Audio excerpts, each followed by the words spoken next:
J.V. Stalin. What do the capitalists want? August 6, 1917. Source: Works, Volume 3, March to October, 1917. Publisher: Foreign Languages Publishing House, Moscow, 1954. The Second All-Russian Congress of Merchants and Manufacturers opened in Moscow the other day.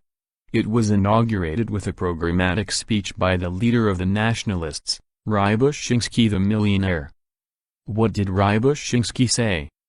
What is the capitalists' program? The workers need to know, especially now that the capitalists command the government, and the Mensheviks and socialist revolutionaries are flirting with them as virile forces.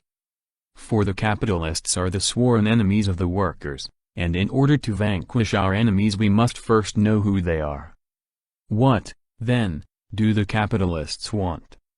Who wields the power? The capitalists are not empty chatterers. They are men of action. They know that the fundamental issue of revolution and counter-revolution is the question of power. It is not surprising, therefore, that Rybushinsky began his speech with this fundamental question. Our provisional government, he said, which represented only a semblance of power, was under the pressure of outsiders. Actually, a gang of political charlatans had enthroned themselves in power. The Soviet pseudo-leaders of the people were leading them to disaster, and the whole realm of Russia was on the brink of a yawning abyss, wreck. That actually a gang of political charlatans had enthroned themselves in power is, of course, true. But it is no less true that these charlatans must be sought for not among the Soviet leaders, but among the Rybushinskys themselves, among those friends of Rybushinsky who on July 2 resigned from the provisional government, bargained for weeks over ministerial portfolios, blackmailed the socialist revolutionary and Menshevik simpletons by threatening to deprive the government of credits, and finally achieved their object and compelled them to dance to their tune. For it is these charlatans, and not the Soviet leaders, who dictated to the government the arrests and raids, the shootings and the death penalty. It is these charlatans who are exerting pressure on the government and transforming it into a shield to protect them from the wrath of the people. It is these charlatans, and not the Soviet leaders, devoid of power, who actually have enthroned themselves in power in Russia. But that, of course, is not the point at issue. The point at issue is that the Soviets, before which only yesterday the capitalists were cringing, and which are now defeated, still retain a fragment of power, and now the capitalists want to deprive them of this last shred in order the more securely to establish their own power. That is what Mr. Rybushinsky has in mind first of all. Do you want to know what the capitalists want? All power to the capitalists, that is what they want. Who is bringing disaster on Russia? Rybushinsky spoke not only of the present. He is not averse to casting a glance back on the preceding months. And what does he find? Summing up the situation, he discovers, among other things, that we have reached a sort of impasse from which we cannot extricate ourselves. The food problem has become utterly unmanageable, Russia's economic and financial affairs are thoroughly dislocated, etc. And those responsible for this, it appears, are these same comrades of the Soviets, these squanderers who ought to be put under guardianship. The land of Russia will groan in their comradely embrace so long as the people do not see through them, and when they do see through them they will say, "You are deceivers of the people." That Russia has been driven into an impasse, that she is in a state of profound crisis, that she is on the brink of disaster, is, of course, true. But is it not strange? 1. That whereas before the war there was a superfluity of grain in Russia and every year we exported 400 to 500 million poods, now, during the war, there is a shortage of grain and we are compelled to starve.